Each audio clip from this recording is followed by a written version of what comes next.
Yang pertama kita undang eksekutif produser dari MBK Production, ini dia Bapak Budi Yulianto dan juga Bapak Randy Gunawan.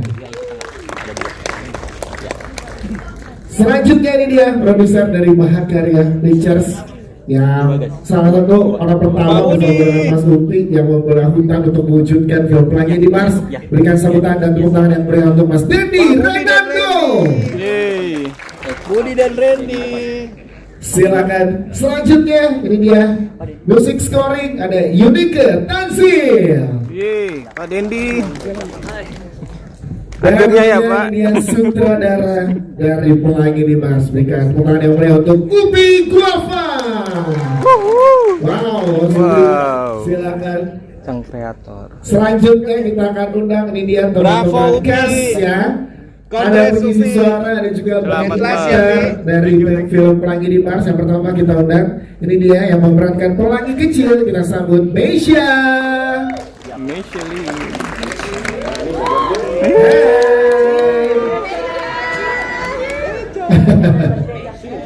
Silakan selanjutnya ini dia pengisi suara sekaligus juga menjadi body actor untuk Kimchi Fanya Rifani. Masuknya harus gaya Kimchi. Silakan. Selanjutnya ini dia pengisi suara sekaligus juga body actor untuk Sulil. Kita sambut Dimitri. Yeay. Yes. Oke. Selanjutnya ini dia kita undang yang mau memerankan body actor untuk karakter Petia, Rika Kenya. Dan pengisi suara untuk Petia ini dia Gilang Dirga. Batik. Ini dia. Dan kita undang ini dia body actor untuk memerankan Batik Manzo.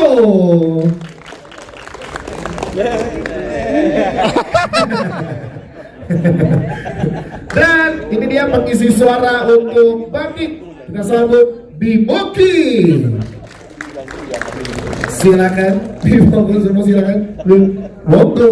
Gimana Bimoki? Selanjutnya kita sambut ini dia body actor untuk karakter Yoman. Ada Towel. Silakan. Dan pengisi suara untuk karakter Yoman Kristo Immanuel. Selanjutnya kita undang juga ini dia pemeran Mirna Livi Renata. Silakan. Selanjutnya ini dia pemeran Bunda Pratiwi. Kita sambut Lutasha. Yang memerankan ayah dari Pelangi ini dia kita sambut Rio Dewanto. Desa.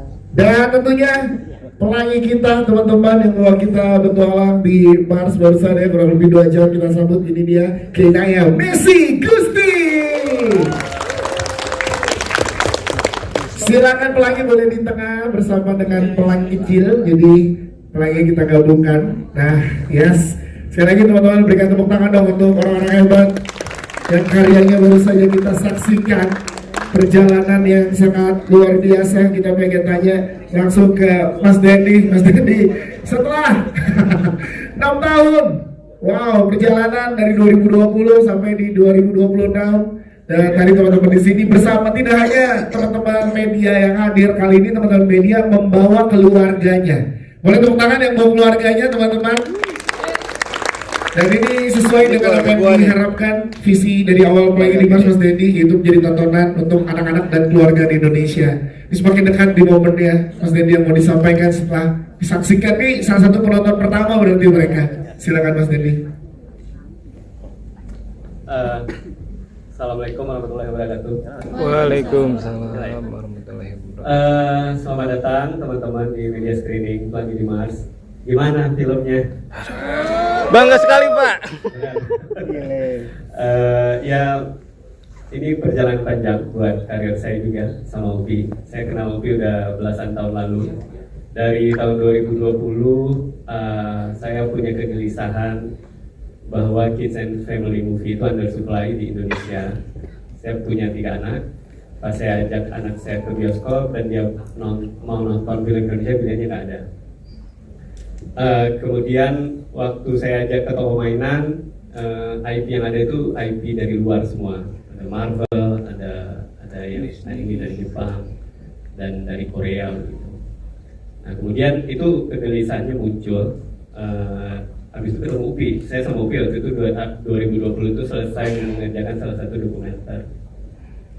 Dan UPI ternyata juga punya kegelisahan yang sama. Itu for the first time kita bicarakan tentang Pelangi di Mars.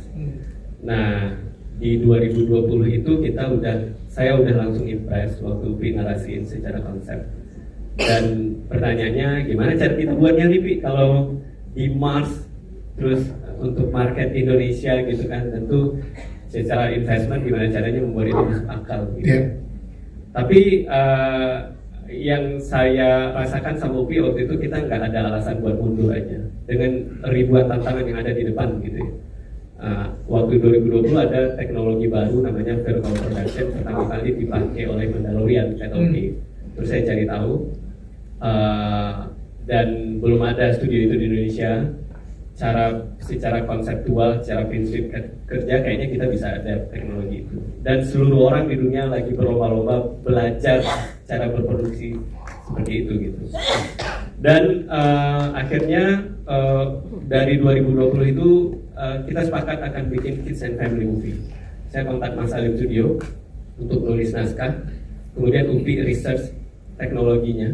Kita mulai cari visual development team. Nah kemudian dari 2020 itu 3 track itu berjalan secara paralel.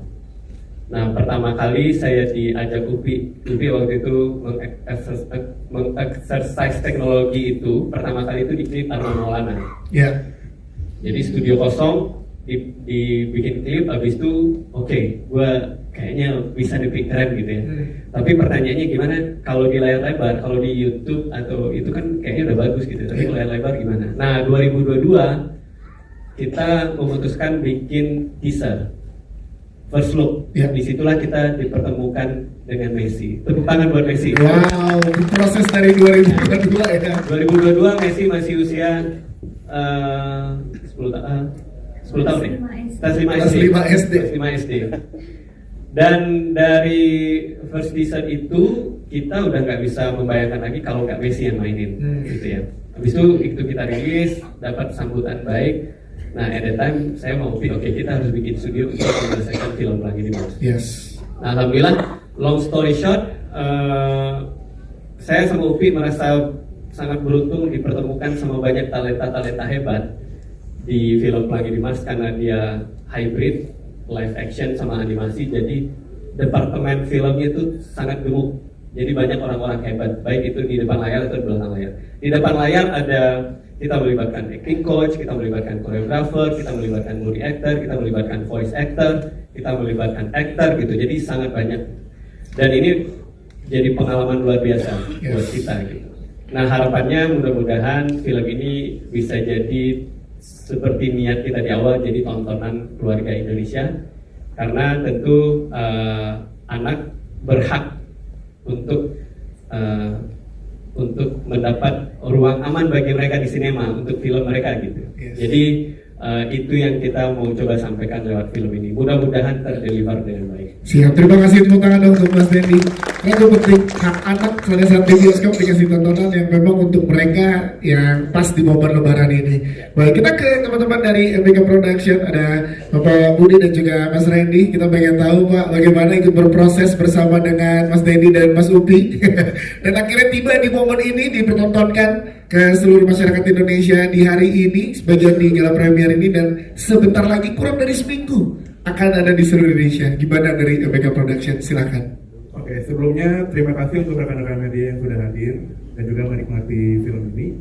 Kalau kami dari MBK Production sebenarnya sejak kita awal memutuskan untuk on board di project ini, awalnya kita dengar visi dari Mas Upi dan Mas Dendi, itu kita melihat Mas Upi dan Mas Dendi ini sangat berhati-hati, terutama mengenai problem mengenai anak-anak Indonesia itu kurang tontonan berkualitas. Yeah.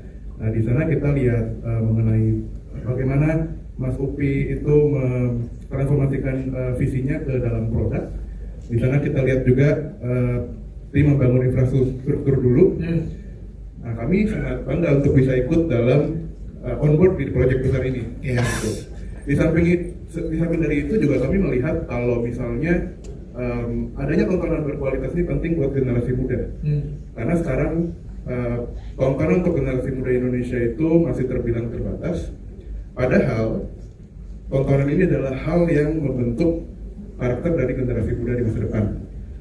Karena kita sendiri pun mungkin rekan-rekan semua pasti lahir dan tumbuh dengan menonton apa yang ada di TV atau apa yang ada di bioskop.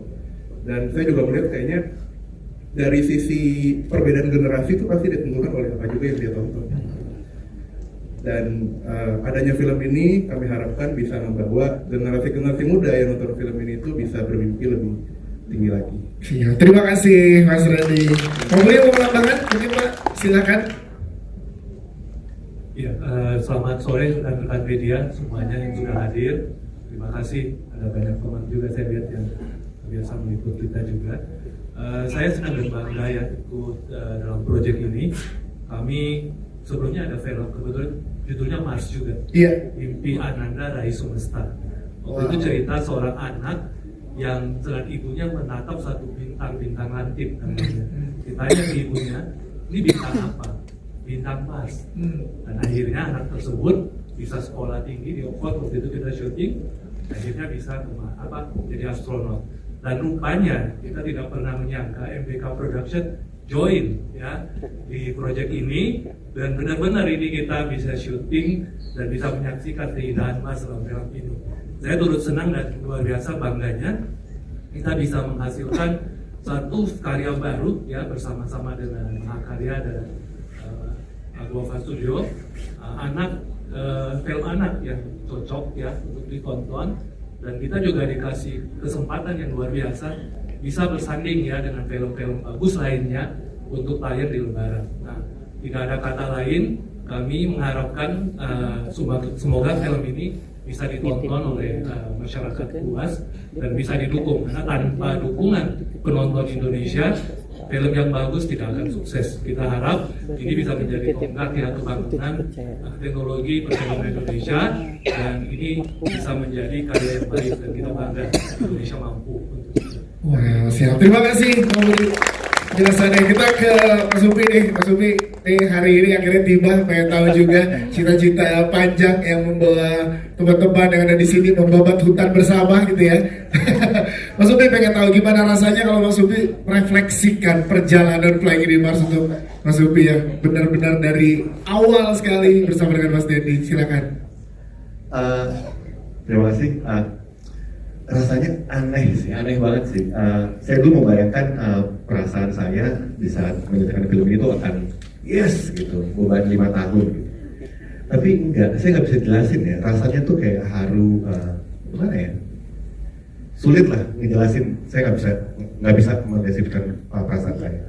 Cuman saya tuh ingat ya, kenapa pertama kali film ini harus kita buat gitu, dan alasan itu juga yang membuat kita mungkin bisa dibilang tadi kita ngobat hutan gitu. Kita untuk bikin film aja harus ngebangun infrastrukturnya dulu gitu, harus belajar teknologi dulu, kita bangun pabriknya, kita belajar dari nol, ngebentuk tim di mana teknologi ini tuh nggak ada sekolahnya. Artinya 99% tim yang tergabung sama Pelangi di Mars ini belajar dari YouTube gitu, benar-benar tidak ada edukasinya. Kita berkomunikasi dengan pelaku industri serupa di luar negeri untuk dapat knowledge dan lain-lain, dan bisa dibilang kita mungkin juga salah satu early adopters dari teknologi ini, dan itu perlu kami syukuri, karena selama ini saya melihat permasalahan di film industri adalah kadang-kadang untuk adaptasi satu teknologi itu terlalu lambat. Jadi kayak di luar negeri udah 10 tahun kita baru mencoba, and then kita tak akan pernah jadi poros gitu, akan selalu jadi followers. Dari sini mungkin dari niat yang sederhana gitu ya, tanpa disadari dapat paket lengkap gitu, termasuk jadi salah satu kasarnya adapter teknologi yang insya Allah ya lumayan dihitung lah gitu. Nah, tapi saya kembali ke awal, saya punya anak kecil ada 2 yang masih kecil, ini juga punya anak 3. Emang kita merasa bahwa gini, kami itu dulu tumbuh di zaman yang mungkin cukup beruntung kalau saya. Kita belum kenal internet segala macam. Kita tuh tumbuh dengan komik-komik sama film-film yang ada Star Wars, ada Back to the Future, ada Jurassic Park, ada komik Tintin, ada E.T. Film-film atau literasi yang membuat kita tuh pengen buru-buru jadi dewasa gitu. Karena menjadi dewasa itu seru banget. Gue ingin menaklukkan dunia gitu, pengen jadi arkeolog supaya kayak Indiana Jones menemukan batu ajaib gitu, pengen jadi wartawan biar kayak Tintin bisa keliling dunia memecahkan masalah-masalah, pengen jadi detektif, pengen jadi astronot, pengen jadi saintis, membuat penemuan-penemuan mesin waktu. Itu yang membuat generasi-generasi yang mungkin yang besar di tahun 90-an tuh hidup dengan semangat yang besar gitu saat menjadi dewasa. Dan saya yakin semangat itu juga ada di generasi sebelumnya, karena Indonesia itu pernah kaya dengan literasi komik, fantasi dan sci-fi di era 60 sampai 80-an. Kita pernah punya astronot namanya Ibu Pratiwi Sudarmono tahun 86, dia menjadi astronot pertama. Dan saya tuh bangganya minta ampun dulu ngeliat Indonesia jadi astronot. Jadi kayak berasa nggak ada yang nggak mungkin gitu. Kita pernah punya Bapak B.J. Habibie yang punya paten, mungkin ratusan paten di daftar dunia, bikin pesawat terbang. Kita punya Bapak J. Satun yang disebut Bapak Ufologi Indonesia, mungkin ada yang nggak tahu gitu ya. Pendiri lembaga berdelapan. Kita tuh pernah punya literasi antariksa yang sangat kaya di zaman itu, sehingga lahirlah generasi pemimpi. Saya percaya bangsa yang besar itu adalah bangsa yang terbentuk dari mimpinya anak-anak. Di saat secara kolektif semua anak-anak Indonesia punya harapan untuk menaklukkan dunia, otomatis itu adalah kenyataan terjadi mungkin 30 tahun kemudian. Dan jujur sebagai orang tua, mungkin ini sangat subjektif, mungkin juga ini bukan analisa yang objektif. Kok anak sekarang tuh tidak seperti itu literasinya, seperti dari bilang, kita kurang sekali tontonan anak-anak, kita kurang sekali bacaan atau hiburan yang men-trigger sesuatu yang lebih besar dari layar ponsel mereka gitu. Sesuatu yang yang menjadi dewasa itu saya pengen menolong orang, saya pengen bermanfaat buat orang, saya pengen jadi orang hebat. Bukan menjadi dewasa itu yang penting uang banyak, kerja sedikit gitu. Nggak tahu, saya sebagai filmmaker merasa di ujung perjalanan karir saya mungkin cukup lama di musik video, sekitar 25 tahun. Banyak yang nawarin saya bikin film. Sebelum di beberapa PH yang cukup besar juga. Kapan nih Upi berlabuh di film? Mungkin itu saat itu adalah pilihan yang sangat konyol. Saya cuma bilang, saya mau tapi harus film sci-fi. Wow. Itu ditawarin sih. Maksudnya idealis lu gitu. Tapi nggak tahu, saya punya misi gitu. Saya punya misi. Pertama, sumbangsi saya di film harusnya itu sesuatu yang saya bisa berikan balik ke society. Saya udah cukup dapat uang, bisa membiayai keluarga dari industri ini. Jadi di film saya pengen saya memberikan balik, dan saya percaya gitu ya, literasi sci-fi di sebuah negara itu juga benchmark sejauh mana negara itu bermimpi tentang masa depannya. Yes. Kita lihat selama ini sci-fi itu didominasi oleh Amerika dan Jepang, dan kita lihat sejauh mana mereka melangkah. Belakangan kita lihat China, Korea Selatan. Jadi secara nggak langsung literasi sci-fi itu menjadi benchmark sejauh mana negara ini akan melangkah ke depan. Dan saya merasa bahwa ini saatnya gitu untuk Indonesia dari bidang yang saya pahami. Mungkin saya nggak bisa memandu dari bidang yang lain. Setidaknya dari bidang yang saya pahami, let me do this work gitu. Saya bilang Melindy, kalau ini insya Allah sukses, Amin. saya mungkin akan mendedikasikan next karir saya membuat Universe Pelangi Dimas. Amin. Mendampingi anak-anak supaya bangga jadi astronot, mendampingi anak-anak supaya pas besar saya tumbuh bersama robot batik seperti orang Jepang bisa bangga tumbuh bersama Gundam. Itu dia, tepuk tangan dong buat Mas Suki, luar biasa. Dan melalui diawali dari Pelangi di Mars ini ya, kita akan sama-sama kita lihat adik-adik kita nantinya. Berarti itu adalah kode kepada eksekutif produser dan juga Mas Denny kalau akan ada spin-off dari masing-masing robot ya. Dia memang bilang kalau ini jalan, gue akan dedikasikan hidup gue sampai meninggal nanti meneruskan ini. Kan? Iya, iya, dari robotnya aja ada 5 ya, 1 belajar. Oke, kita ke teman-teman yang ada di sini. Ada filmmaker juga tadi, selain dari aktor-aktor yang sangat luar biasa, tapi juga kita terhibur dengan musik scoring yang sangat luar biasa juga, terbawa dengan sangat luar biasa. Dan di sini sudah ada teman kita, ada Yudika Tanzil sebagai musik scoring. Kita pengen tahu bagaimana proses kreatifnya, boleh ceritakan ke teman-teman media, silahkan. Halo semuanya, saya Yunika, saya komposer dari film ini dan wow, gila banget ya, 2 tahun yang lalu itu randomly saya dapat email dari Mas Dendi, ini tuh mau bergabung di film Pelangi di Mars dan aku itu langsung, this is something that dari dulu aku pengen banget bisa nge-score film adventure sci-fi Indonesia. Dan dari situ pas Mas Kuti menceritakan tentang sinopsis, saya langsung tahu saya harus menggunakan orkestra untuk film ini. Dan challenge-nya itu adalah bagaimana untuk saya bisa menceritakan dan membawa suasana Mars, suasana luar angkasa di film ini. Jadi saya harus keluar dari comfort zone dan menggunakan suara-suara yang gak ada di bumi. Jadi suara-suara seperti synthesizer. Saya harus mendesain beberapa, ada bells, ada suara pianonya itu juga bukan sekedar piano tapi ada di tweaking juga. Jadi ada galaktiknya gitu. Jadi ya disitulah dimana aku mengkontribusikan bukan dari segi melodi aja tapi juga dari sound. Jadi sebelum penonton mendengarkan, oh ini melodi atau temanya Pelangi, udah tahu, oh ini bukan di bumi nih, ini di bumi. Yes. Kita seperti memang lagi dibawa ke Mars sih. Iya, benar, masih agak benar. ngambek nih dikit-dikit tadi. Iya. Tapi luar biasa, habis suaranya membawa kita terlelap di bawah naungan Mars yang sangat luar biasa. Tepuk tangan dong untuk ini ya. Thank you. Kita ke teman-teman cast yang hadir di sini. Kita mulai dari Pelangi Kecil, ada Meisha. Hai. Kalau kamu paling suka, aku pengen tanya ya, prosesnya bersama dengan kamu memerankan Pelangi, kamu paling favorit sama robot yang mana, Meisha? Kalau kamu? Aku favorit robotnya si Kimchi. Kimchi. Kenapa? Kalau aku boleh tahu? Karena tuh dia tuh imut, suka mukbang. Kamu kan di sini banyak bareng sama Kalutesha. Nah, ngobrolnya gimana saat itu untuk develop karakter Pelangi di kamu, Meisha? Silakan. Kita reading biar bisa deket gitu, biar jadi pokoknya deket. Iya. Pokoknya ngobrol-ngobrol, enjoy. Iya. Jadinya nyaman ya syutingnya ya.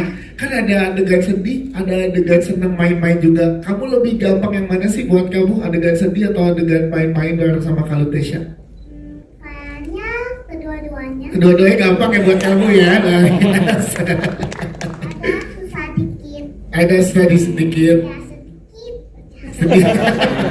Kalau ini kan bakal banyak teman-teman kamu yang seusia kamu akan nonton Pelangi di Mars. Apa yang kamu mau pesenin buat mereka? Ini kakak-kakak media akan bantu memposting nanti. Silakan Nesya.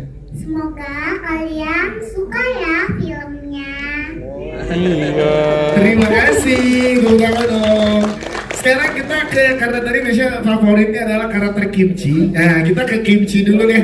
Ini juga mengisi suara sekaligus body actor untuk Kimchi, ada Fanya. Diri dong, boleh berdiri sampainya dengan gaya Kimchi. Annyeonghaseyo. Annyeong. Gimana rasanya banyak akhirnya karena karya kamu sebagai pengisi suara dan body actor untuk Kimchi sudah ditonton oleh banyak orang? Jujur aku happy banget dari kemarin promo ke sekolah-sekolah, kayaknya karakter aku lebih favorit sih kak. Wow, ada persaingan antar robot nih. Sudah ada persaingan antar robot nih. Ya, iya, nggak apa-apa, nggak apa-apa. Aku ada bukti soalnya. Iya. Ya kan kak? Nah, kamu gimana gimana eksplorasinya pada saat dipercaya ngisi suara dan body actor untuk Kimchi tuh kamu gimana? Apa kamu memang fans untuk karakter-karakter Korea Selatan gitu? Enggak, aku jadi diri sendiri aja. Jadi Fanya tuh Kimchi ya, Kimchi tuh Fanya ya. Tadi bahkan adik kita yang di sana baju biru nih karakternya suka Kimchi juga dia. Ya.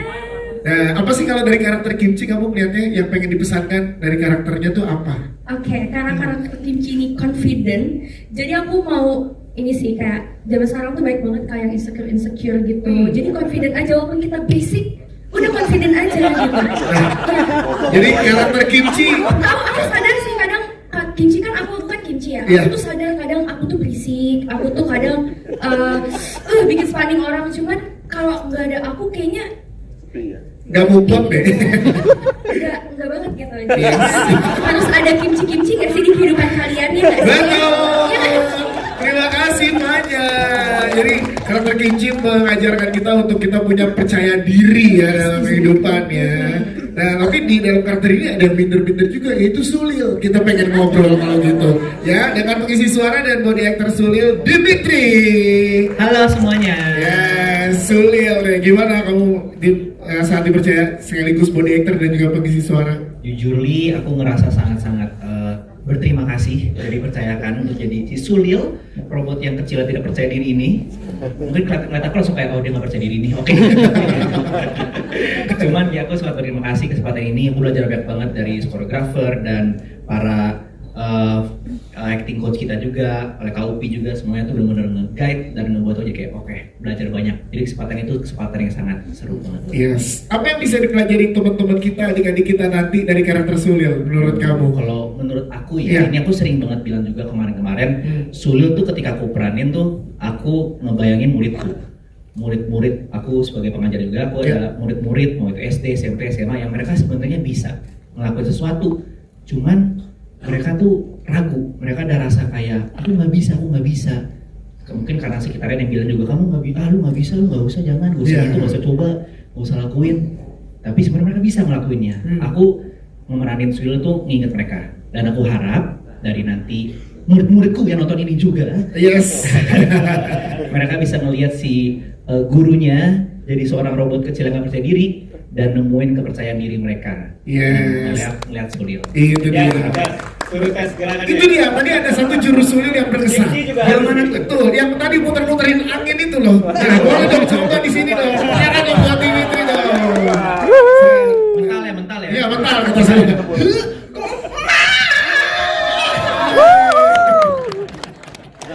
Terima kasih. Oh Kimchi juga dong, Kimchi dong. Kimchi kayaknya butuh stage yang lebih besar.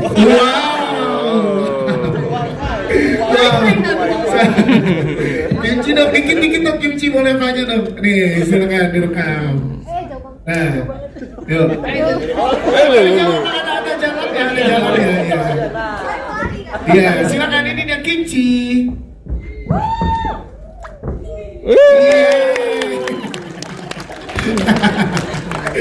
Karena mereka yang memerankan ya body actornya, tapi ntar pengisi suara kita tes juga, tenang aja kita tes juga pengisi suara.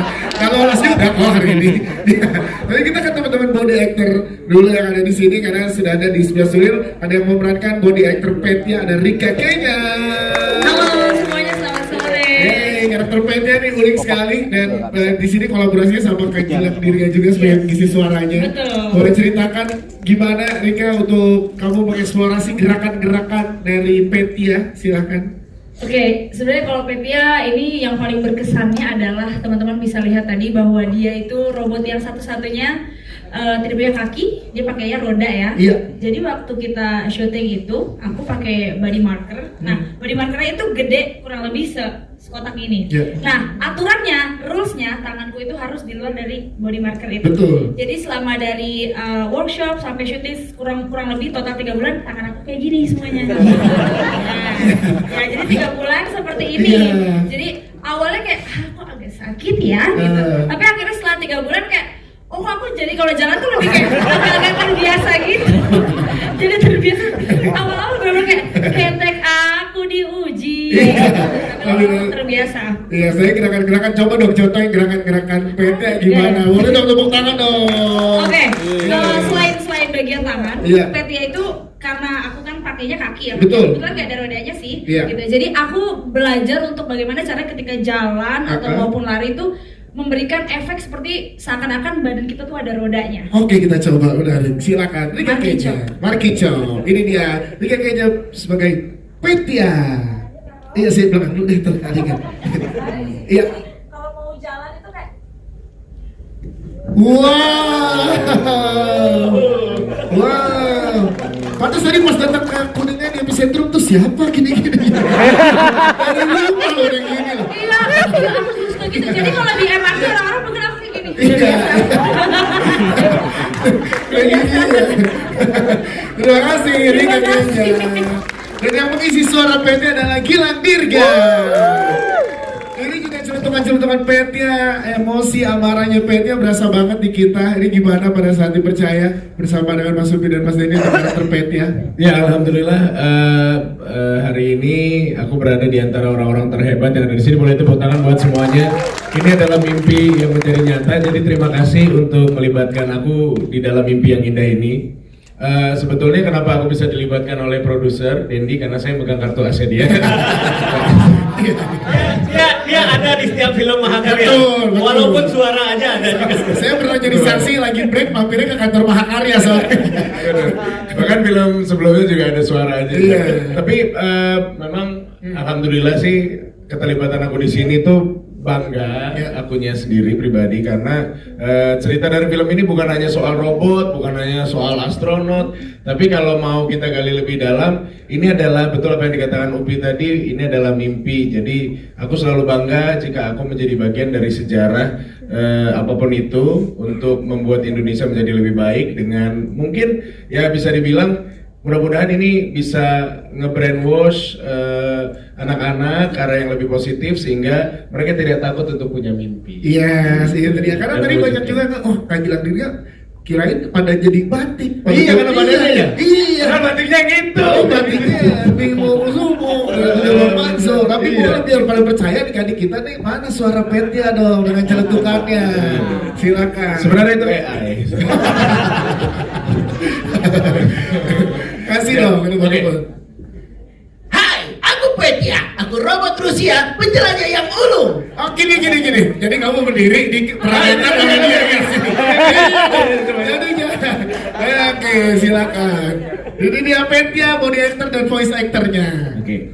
Hai, aku Petia. Aku robot Rusia, penjelajah yang ulung. Yeay. Ya percaya ya. Siap, terima kasih. Makasih Gilang Dirga. Selanjutnya kita ke body actor dari Yoman, ada Toel. Sayang sekali Kak Kristo belum hadir hari ini ya. Jadi boleh berdiri gimana Toel saat dipercaya oleh teman-teman dari Pelangi di Mars untuk menjadi body actor dari karakter Yoman. Terima kasih. Jangan dong. Yoman. Halo teman-teman, perkenalkan nama saya Satria Toel, berperan sebagai Yoman, body actor. Terima kasih Mas Upi, Mas Denny udah dipercaya. Padahal masih banyak body-body yang bagus banget. Tapi kenapa harus Toel? Karena paling Yoman, paling Yoman. Itu dia tuh. Iya. Jadi apa ya, kalau Rika bilang bahwa yang diserang adalah ketek, kalau Yoman adalah lutut. Jadi harus seperti ini dan ya. Coba dong. Jadi tiap saat 3 bulan sekali itu harus begini. Dan kita latihan misah di studio. Pada saat itu cuma nonton teasernya dan kita nggak tahu bentuknya Yoman seperti apa. Nah, jadi belum jadi. Mas Upi datang ketika lagi konflik dan berdebat soal dialog. Tiba-tiba ini dia goibnya adalah Mas Upi datang untuk mendongengkan kita. Oh, jadi Yoman tuh robot Uni Eropa yang gini-gini. Jadi kita untungnya matching dengan acting coach Bang Manso yang selalu mensimulasikan gerakan-gerakan ya kan. Jadi kalau misalnya itu ya coba lu cari gerakannya kayak gimana. Akhirnya gini. Oh, Yoman. Rapper. Coba dong. Jadi sambil gitu sambil kayak nge-rap hip hop gitu coba ya, nge-rap Yoman reggae. Ini adalah karya hasil Yoman yang akan mengguncang dunia. Jangan 3 bulan kayak gitu. Lu tuh coy jadi begini coy, jangan. Bang Toel 3 bulan naik Nih, yang ngomong itu kan ya. Ya begitulah Siap, tepuk tangan dong untuk Satria. Dan kita juga ada pemeran atau body actor dari Batik, ada Bang Manso. Iya, sekaligus acting coach juga. Gimana, boleh ceritakan dong, jadi Batik gimana nyari batiknya tuh? Jadi sebenarnya saya tuh awalnya waktu casting itu bukan kan casting juga kan, casting nyari batik. Terus lagi casting si Petya nih. Terus? Nggak ada pasangannya Petya, gue lah masuk buat stand in si batik. Begitu file kita kirim, nggak tahu besoknya Mas Upi sama Pak Dendi, Manso aja nih. Jadi gue nggak enak nih sama yang casting. Yang datang kan bener-bener nunggu. Iya. Juga gue bilang, padahal saya nggak main duit loh. Gak ada lah. Lain deh. Paling kris aja, pakai kris. Sama aja dong. Ini nyari gerakan batik gimana? Gerakan batik sebenarnya batik secara gerakan nggak terlalu ribet ya, simpel karena kecanggihan batik itu dia mampu punya data yang banyak, kemudian memberikan informasi yang banyak juga kepada pelangi untuk mencapai cita-citanya itu, mewujudkan cita-cita Ibu Pertiwi itu. Siap, jadi itu kehebatan. Tapi ada tadi batik ada lompat-lompat dikit ya. Ada. Nah, coba dong. Yang dari topik aja. Yang dari topik tuh yang sampai muter dua gitu. Yang final battle itu loh, yang final battle. Tangannya buntung dong. Ini dia batik.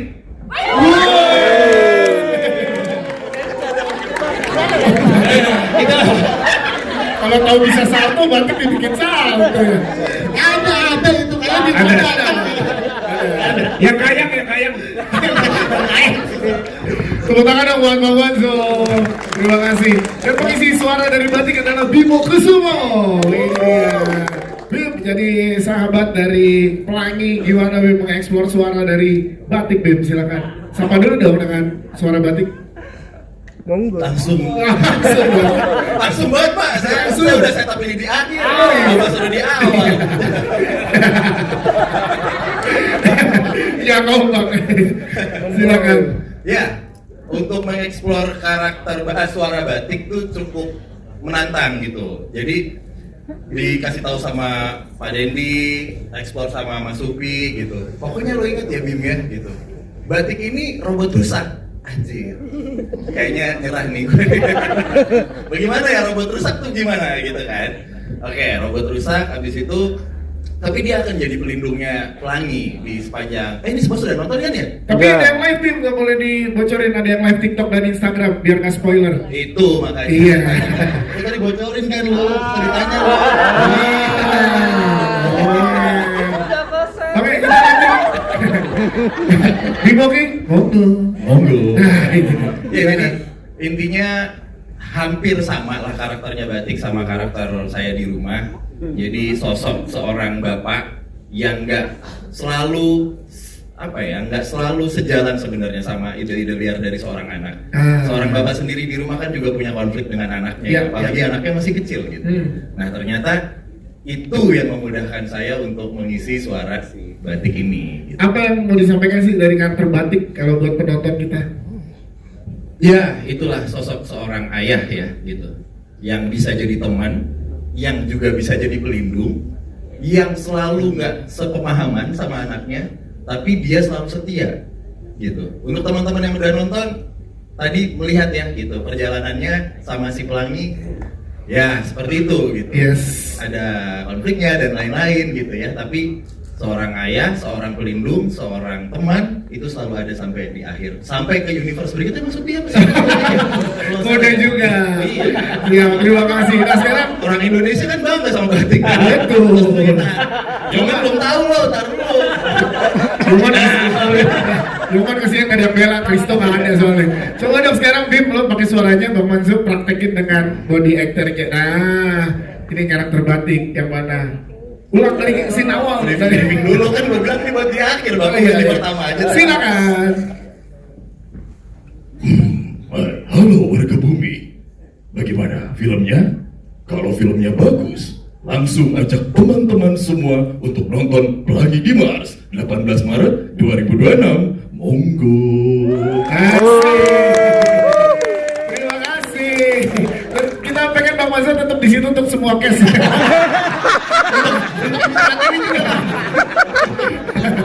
Enggak. Silakan langsung. Sekarang kita ke karakter yang lain ya. Tadi teman-teman robot-robot sudah. Sekarang kita ke Livi Renata. Yes. Livi, boleh ceritakan dong gimana akhirnya kamu diajak untuk ikutan di project ini? Ada eksplorasi apa yang kamu berikan untuk karakter Myrna? Silahkan. Nggak banyak sih. Jadi Myrna kan karakternya lumayan Boleh ngeliat ke tonton media silakan. antagonis gitu ya, agak sombong gitu. Terus kayaknya mirip sih kayak aku. Jangan bercanda. Oh iya sih. Jadi Oh pendalaman sih. karakternya. Kenal soalnya so tau banget. Pendalaman karakternya sulit gak berarti dari seorang Myrna ke Livi in real life gitu? Ya susah lah, Ya. soalnya karakternya kan lumayan manipulatif. Aku kan baik. Iya. Ada tantangan apa buat kamu, Livi? Tantangannya paling itu doang sih, pakai wignya sih. Oke. Lumayan berat soalnya. Siap. Tantangan lo. Iya. Tantangannya Itu apa? buat acting dia. Buat acting dia apa? Ya, tantangan dia kan ini kan tangannya, ya Yeah. kan lututnya. Kalau aku ya wignya panas. Semudah itu karena karakter tadi antagonis Myrna di sini tuh emang deket sama kamu ya, Liv. Enggak. Tapi happy ya tergabung di project ini sama teman-teman. Iya. Siap. Terima kasih. Tepuk tangan dong untuk Livi Renata. Kita ke Lutesia. Tepuk tangan buat Lutesia teman-teman. Ibu Pratiwi gimana teh ikut tergabung di project ini dan akhirnya film ini setelah proses panjang sebentar lagi tayang. Silahkan. Jujur deg-degan, soalnya aku sendiri belum nonton filmnya. Dan kita syutingnya udah cukup lama ya, sekitar Desember 2024, 2 tahun lalu. Yep. Jadi prosesnya cukup panjang lah gitu, jadi nggak sabar untuk melihat hasil akhirnya. Ya, gimana untuk seorang aktor ke pertama kali bersama dengan virtual, ya kan, syutingnya lo bersama Meisha, tapi juga ada layar besar di belakang lo, itu gimana tuh? Silakan. Untuk sebagai aktor cukup menantang, soalnya kan biasanya kita langsung di set, kita bisa berinteraksi langsung sama props, Yep. sama settingnya, sama lawan lainnya juga di sini. Tapi karena ini syutingnya di studio, walaupun di belakangnya ada background yang bergerak gitu, tapi tetap aja untuk eyeline, untuk imajinasi itu tetap harus bekerja dengan keras gitu. Ya. Misalnya kita harus ngebayangin ada pesawat yang lewat dari situ ke situ ya, kita harus ngebayangin aja, emang daya imajinasinya harus diasah lah gitu. Ya, tepuk tangan dong buat Lutesia, thank you. Di satu sebelum ke yang lain, Teh. Kan nanti juga banyak ibu yang akan menemani anak-anaknya. Nah, di sini kan lo memerankan sosok ibu. Apa yang lo mau sampaikan buat nanti orang tua atau ibu yang membawa anak-anaknya ke bioskop dari sudut pandang Ibu Pratiwi?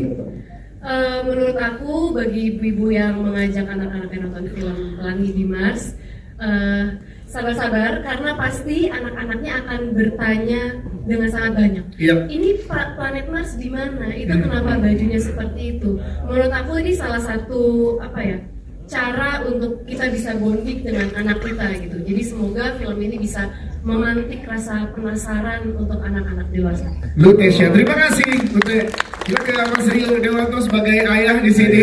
Halo Mas, ini tadi kita pengen tahu dari banyak genre yang sudah pernah dimainkan oleh Mas Rio Dewanto sebagai aktor. Kita pengen tahu apa alasan khusus buat Mas Rio. Oke, gue ikut deh tergabung di project ini. Justru gue malah bersyukur banget bisa terlibat di sini dan gue beruntung ketemu sama Manzo waktu itu. Gue lagi satu project, ngobrol-ngobrol, dia nanya, gue nanya lagi sibuk apa? So, gue lagi jalan film Pelangi di Mars. Syutingnya seru banget sama Mas Upi, dia punya pakai teknologi bla bla bla bla. Kayaknya dia nyari karakter bapak deh. Tapi ada beberapa kandidat. Setahu gue ada salah satunya nama lo. Gue bilang, wah mau banget dong So. Terus tiba-tiba dihubungin sama Mas Upi langsung. Udah masuk deh di project ini. Gue ngerasa apa ya? Karena ya mungkin gue juga sebagai bapak itu punya kegelisahan yang sama Mas Upi sama Nando, bahwa ya kita kekurangan IP anak di Indonesia dan gue bisa punya project yang bisa ditonton sama anak gue tuh rasanya senang banget sih. Ya, soalnya kan sudah pakai studio lengkap dengan helm dan lain-lain. Iya. Nah, itu gimana challenge itu pada saat proses syuting ya Mas Rio? Ya nggak bisa dilupain pakai ciput. Gue merasakan pakai ciput. Gak cuma ibu-ibu jilbaban aja ya. Jadi ngerasain juga ya kalau jadi astronot pakai ciput ya. Iya. Berapa lama tuh pakai atribut seperti itu di tempat syuting? Syuting gue gak terlalu banyak, jadi kayak cuman 5 hari ya.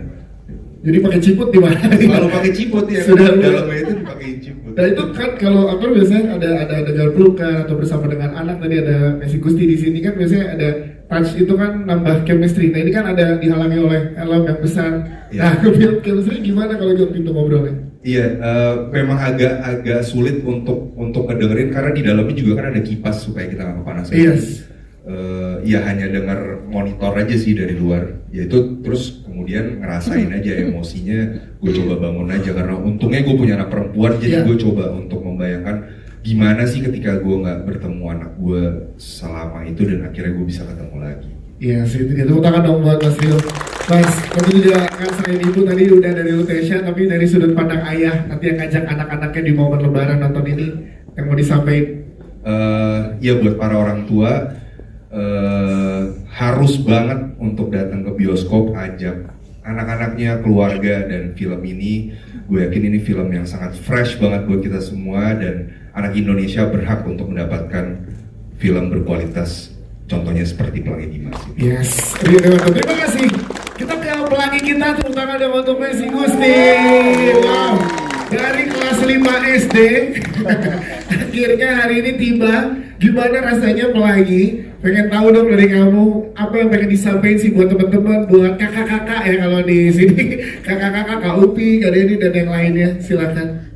Aku hari ini deg-degan banget dari kemarin tuh kayak aduh takut gitu, nggak tahu kenapa deg-degan aja. Tapi untuk Om Denny, Om Upi, terima kasih banyak sudah mempercayakan aku untuk menjadi pelangi. Ini sesuatu yang baru untuk aku karena aku belum pernah film sebelumnya aku belum pernah kayak gini nih, ada sci-fi pakai teknologi yang canggih dan amazing banget. Jadi itu menambah pengalaman aku, itu sih aku tapi hari deg-degan banget. Yes, kalau boleh ceritain gimana kamu bisa berinteraksi jadinya sama robot-robot kan di syutingnya kan belum ada gitu, dan tadi kita berasa banget kedekatan kamu dengan semua sahabat-sahabat kamu di Mars gitu, boleh ceritakan? Nah, untungnya sebelum syuting XR, aku tuh motion capture dulu. Motion capture itu untuk kayak yang badan robotnya ya. Jadi sama body actornya, Kak Manzo, kakaknya, Om Towel, Kak Nini, Kak Kenia. Terus kita udah workshop juga, jadi chemistry-nya kebangun, sering bercanda bareng. Jadi pas syuting XR, aku udah bisa ngebayangin kalau ada mereka di situ. Gitu sih. Kalau dari Pelangi sendiri, siapa sih karakter favorit ya Pelangi? Robot yang paling favorit kita pengen tahu karena ada persaingan antara robot nih. Ya, di film ada tuh semua. Nah. Pak, kalau dari sisi warna, anak-anak pasti pink Pak. Tapi kalau dari sisi keberlangsungan, batik selalu ada Pak. Ayo. Yang mana Pelangi? Sebenarnya favoritnya Pelangi yang mana sih? Favorit Pelangi batik. Favorit yang Messi kimchi. Sama Surya dulu. Ya. Kalau Yoman emang independen kita. Chill. Dia santai. Tapi dalam hatinya nggak dipilih ya. Tepuk tangan dong sekali lagi teman-teman. Oke, kita berikan kesempatan buat teman-teman media yang ingin ngobrol dan bertanya. Silakan di orang boleh dibantu oleh teman-teman dari Good Work sebelah mana dulu? Di mana? Atas. Oke. Ya. Oke, silakan. Boleh sebutkan nama, media dan pertanyaannya. Oke, baik. Perkenalkan aku Revaldi dari Good News from Indonesia. Jadi pertanyaan aku ditujukan kepada produser dan juga sutradara Mas Dendi dan Mas Upi. Tadi udah di-spill dikit nih Mas, kedepannya akan lebih expensive lagi. Mars Cinematic Universe. Ya. Oke. Mungkin bisa di-spill lebih dikit lagi Mas, apa sih plan kedepannya? Yes. Tapi kita sebelumnya pengen tahu juga dari Good News from Indonesia setelah menonton nih karya yang luar biasa dari teman-teman mahakarya, apa tanggapan kamu? Boleh ceritain nggak? Oke, jadi sebenarnya aku cukup tertarik kepada karakteristik dari tiap para robot yang ada ya. Karena kan kita tuh biasanya mengenal robot tuh identik dengan kepribadian yang kaku gitu. Iya. Nah, seperti yang kita lihat dari hasil screening tadi dan juga teman-teman yang belum nonton mungkin dari trailernya, kelihatannya kepribadiannya sangat-sangat kuat, sangat-sangat kental gitu loh. Mungkin itu poin yang sangat menarik untuk aku bisa tanyakan juga ke Kak Gilang atau Kak Bimo. Celutukan dari robot ini ya. Kira-kira gimana membedakan acting sebagai robot itu, logika robot dengan emosi manusia, dan juga apa jangkarnya yang kalian gunakan untuk to get into character of Batik dan juga Petya. Oke, siap. Terima kasih. Nah, Mas Dendi, silakan ditanya gimana ke depannya. Terima kasih Mas. Ya, harapan saya berdua sama Upi, dan tentu harapan kita semua di keluarga besar apalagi di Mars, IP ini bisa panjang. Karena memang kita merasa, saya percaya bahwa IP Indonesia itu bisa compete sama IP lain. Tapi kita belum dapat tempat, terutama di toy store ataupun di sinema begitu ya. Dan upaya-upaya tersebut sudah kita mulai di film Pelangi di Mars. Dari 1 tahun terakhir itu kita mulai bikin action figure, kita kerja sama brand, kita kerja sama retail store, kita bekerja sama berbagai kesempatan-kesempatan yang mungkin untuk bisa menghidupkan karakter di Pelangi di Mars. Karena kita mungkin ketika kita punya anak kita bisa beli mainan Star Wars atau Spider-Man sebelum dia nonton filmnya. Ya. Begitulah cara negara-negara maju untuk mempenetrasi IP-nya di sini gitu. Nah waktu itu juga saya lihat di beberapa toy store itu IP dari Korea juga masuk gitu kan. Nah waktu kita nge-develop ini, kita memang pengen ya it's more than movie. Kita berharap setelah film ini selesai, di yang film pertama, in between ke film keduanya kita ada bentuk-bentuk yang anak-anak bisa pegang gitu. Kita bikin coloring book, kita bikin macam-macam agar bisa jadi kebanggaan bagi kita semua gitu, kebanggaan bagi kita, anak-anak kita, cucu-cucu kita nanti. Karena kalau misalnya kita tidak bisa compete sama IP dari luar, sampai kapanpun akhirnya pasti kita akan mengimpor budaya dari luar begitu. Ya. Nah, nggak salah juga bahwa mereka ada di antara terdisplaynya IP tersebut. Tapi tugas kita sebagai filmmaker atau sebagai IP kreator, kita harus bisa memberikan alternatif yang disukai oleh anak-anak agar bisa jadi kebanggaan anak-anak. Agar kisah kepahlawanan modern yang kita coba rangkum di dalam Pelangi di Mars ini bisa travel ke banyak pikiran, perasaan anak-anak kita gitu. Nah, saya sama Upi memang udah mulai diskusi ke depan. Kan tadi ada end credit scene, ada itu tuh ada kita rencananya di 2028 yang keduanya. Wow. Kalau mudah-mudahan ini diterima dengan baik ya. Amin. Mohon doanya. 2028. Selamat dulu semuanya ini. Semuanya selamat. Iya. Udah ada surat kontrak di belakang udah. Ijazahnya ditahan semua. Ijazahnya ditahan dulu ya. Oke, jadi kita dukung dulu yang ini. Kalau ini sukses ya, amin. Mudah-mudahan akan ada lanjutannya dari sekedar film, akan banyak turunan lainnya. Betul. Ya. Diskusi saya sama Upi udah ada, tapi memang kita sepakat. Ayo kita dengar dulu pendapat dari penonton tentang universe yang Pelangi di Mars ini. Yes. Kemudian bagaimana kita mengembangkan itu tergantung dari feedbacknya nanti seperti apa. Terus sekarang hutannya udah jadi, udah nggak belantara lagi, betul. Udah tahu jalurnya udah ada. Ya, untuk nggak jadi Tarzan kan. Hutannya. Siap, tepuk tangan dong teman-teman. Terima kasih, kita doakan bersama ya. Sedikit mungkin tadi Mas Umi mau menambahkan, silakan. Kami mencoba membuat project ini dengan kehati-hatian. Makanya kalau misalnya mungkin tidak banyak orang mengambil jalur ini gitu. Di saat mau bikin film, sebenarnya saya bisa aja mengambil acara gampang gitu. Ada produser mau biayain, ya udah biayain. Yang kerjain, ya carinya vendor. Gitu. Mungkin kalau di Indonesia nggak ada, kita keluar negeri. Tapi kami dari awal percaya bahwa ini project harus panjang. Artinya kita lakukan dengan kehati-hatian, dengan terukur. 3 tahun yang kami pakai untuk ngebangun infrastruktur pabriknya ya, teknologinya, bersamaan dengan kami ngebangun story dan universe-nya. Dan kami bangun dengan konsep IP sebenarnya. Jadi kami punya Bible, kami punya universe, kita punya booknya. Bahkan kalau teman-teman lihat ya dari merchandise kita, di luar juga ada merchandise, kita punya banyak LOD dari karakter, jadi level of details. ada LOD robot yang versi film, nanti ada versi game, bahkan ada versi chibi yang lebih cute. Artinya proses desain pun kita lakukan dengan pola pendekatan IP sebenarnya, bukan hanya film. Karena lagi-lagi saat kita berkomitmen untuk fokus di jalur anak, pengen mendampingi anak-anak dengan cerita ini, kami juga nggak mau asal ngayal ngomong, tapi kita juga nggak punya ukuran. Nah, kami mencoba untuk membuat ukuran itu, dan mudah-mudahan doain aja kalau emang satu persatu film ini diterima, otomatis kita punya chance untuk langkah kedua, ketiga, keempat. Amin, siap.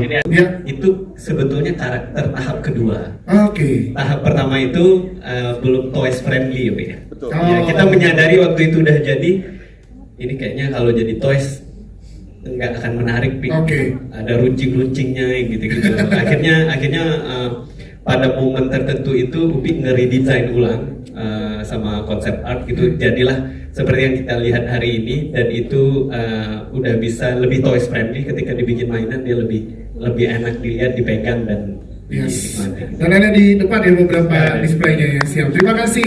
Tadi ada sedikit pertanyaan buat Wimo dan juga Bang Gilang itu ya, gimana celutukan-celutukan yang tercipta di karakter-karakter ini? Silakan. Ya, sebelumnya terima kasih banyak Mas pertanyaannya, karena memang terima kasih Film Pelangi di Mars. Dari awal promo, dari kalau teman-teman lihat Instagramnya sampai sekarang press conference, ini mungkin dari sisi saya pribadi sebagai pelaku industri suara atau suli suara di Indonesia gitu ya, kayaknya baru pertama press conference yang ngeluarin voice actornya dan juga body actornya gitu. Kayaknya baru pertama sih, baru lihat gitu ya, dan akhirnya dari promo dari Instagramnya juga di boost gitu, dan ini sebuah apresiasi banget gitu ya untuk industri.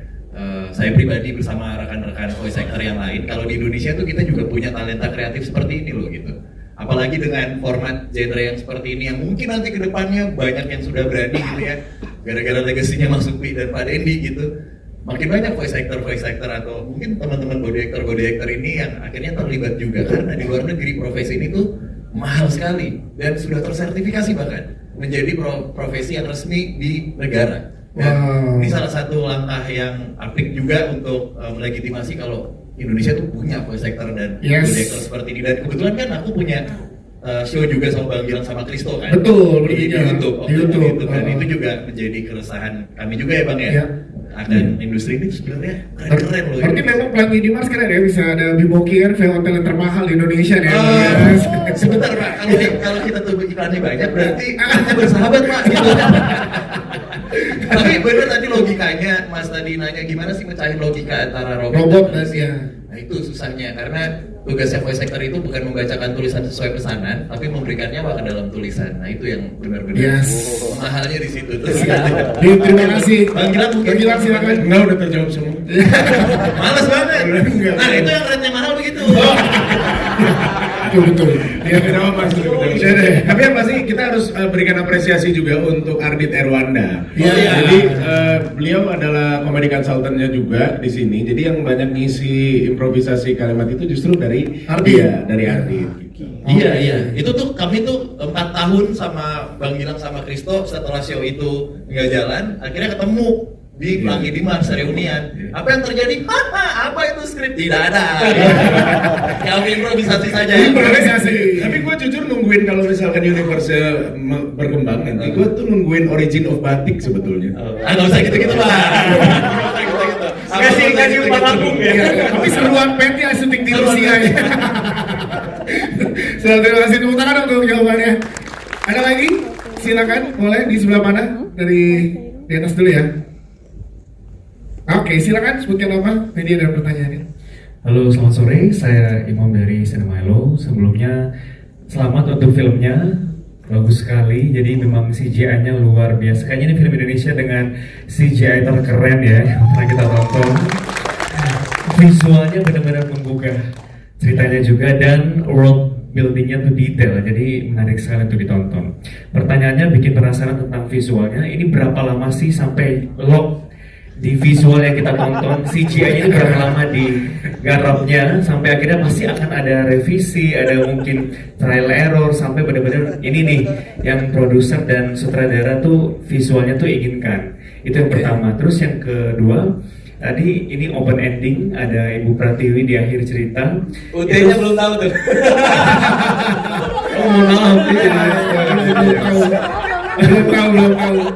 Nah ini tadi kalau memang ini berlanjut universe-nya, apakah nanti akan dibahas lagi tentang ending itu atau mungkin beda dengan cerita yang lain? Oke, pengen tahu ya. Silakan. Yang pertama dulu, berapa lama Mas untuk nge-lock sampai oke ini visual yang diinginkan? Ya, gua aja yang jawab kalau itu ya. Iya. Jadi kalau masih ada waktu, Oke. Upi masih mau revisi. Supi. Seminggu lagi lebaran kita. Kalau masih ada waktu ya. Teman-teman pelanggan ini Mas nggak mudik nih. Karena gini, mungkin apa namanya, kita cek DCP final itu 4 hari yang lalu. Ya. Final itu baru dibungkus. Wow. Harusnya tanggal 9. Jadi sebelum tanggal 9 itu banyak hal-hal yang kita revisi karena kita maunya perfect kan gitu kan. Yes. Ya walaupun ada hal-hal yang kurang, tapi kita at least kita menuju ke kesempurnaan. Kalau nggak kita semakin jauh dari titik itu gitu kan. Tapi tentu ada limitasi waktu terutama. Dan kita berkejar-kejaran sama waktu. Sampai tanggal 9 itu kita udah kirim DCP, udah mau di print. Ya. Ada satu shot yang salah. Ya. Upi nelfon, dan ada satu shot yang salah, dan itu kita udah render 9 jam gitu. Gak tidur di studio, pagi langsung berangkat ke printing DCP gitu. Yeah. Pas nyampe di printing DCP ternyata baru disadari ada shot yang salah. Oke. Upi nelfon, shot yang mana Pi? Nah, shot yang tadi di ending itu. Oke. Yang itu ya Mas. Nah, pokoknya yang itu. Yang itu ya. Pas Upi ceritain itu, wah kalau shot itu harus diganti Pi. Gak bisa enggak. Karena kalau nggak ada shot itu, situasinya akan beda gitu, emosi yang dibawa penonton akan beda. Ya udah ganti, kita ganti gitu. Jadi di apa namanya, dirantru ulang semua. Nah selain shot yang disadari itu harus di replace, ada hal-hal lain ternyata. Jadi kayak kita diberi petunjuk sama yang di atas gitu. Yes. Kalau misalnya kita kalau kita nggak tahu bahwa ada shot itu udah terprint, udah ini, kita jadi udah nggak ada waktu revisi. Nah kemudian akhirnya di render ulang, diganti beberapa hal selain shot itu. Kemudian jadi tanggal 10 kita cek DCP. Habis cek DCP itu habis itu saya ngobrol sama Upi. Habis itu kita ada agenda promo ke sekolah di Bintaro SD. Saya sama Upi gelisah. Yes. Ini apa kata orang nanti film kita ya, gelisah, overthinking. Terutama Upi overthinking. Gimana ya dan masalahnya ini 5,5 tahun kita ngerjain. Kalau misalnya ada komen yang meruntuhkan ini kita nanti gimana ya gitu, lebih ke sana sih. Nah kemudian pas kita nyampe di sekolah tersebut tuh kita overthinking inilah, terutama karena menurut saya setiap saya bekerja sama director yang baik itu memang director yang gelisah ketika filmnya akan ditayangkan. Kalau ternyata filmnya itu tidak cukup optimal dia bisa deliver gitu. Nah sampai di sekolah itu teman-teman body actor sama aktor dan voice actor udah di sana di acara sekolah di Global. Habis itu saya masuk sama Upi, terus kita ngeliat anak-anak SD dan SMP itu sangat excited acara di aula seperti ini. Terus kita punya robot yang di luar itu kita taruh di stage-nya. Mereka nanya, menggali lebih jauh tentang semua robot yang ada di sana. Nanya banyak ke voice actor, body actor gitu. Nah kejadian itu membuat saya sama Upi kayak diingatkan gitu. Anak SD ini udah suka sama karakternya sebelum mereka nonton filmnya. Kemudian ya ini kayak kejadian ini mengingatkan alasan kita bikin film ini.